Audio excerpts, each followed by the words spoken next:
ರಾಯಚೂರು ನಗರದಲ್ಲಿ ಭಾರೀ ಮಳೆಗೆ ತಾಯಿ ನಾಯಿಯೊಂದು ತನ್ನ ಮರಿಯನ್ನು ರಕ್ಷಣೆ ಮಾಡಲು ಪರದಾಟ ನಡೆಸಿದ ಘಟನೆ ನಡೆಯಿತು.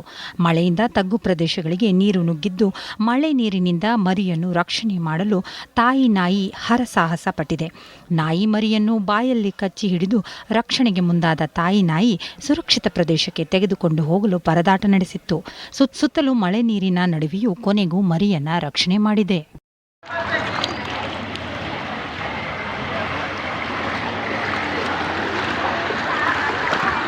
ಅಂದಿ ಏನು ಟೈಪಿದಲ್ಲ ಅಂದ್ರೆ ಅದು ಹಿಡ್ಕೊಂಡು ಯಾರ ಮುಗಿಸ್ಕೊತದೆ ನಮ್ಮನೆ ಅದು ಅಲ್ಲಿ ಇಡತ್ತಾನ ಅಂತೀವಿ ಆ ಸಾಂಗ್ ಕಟ್ ಮಾಡು.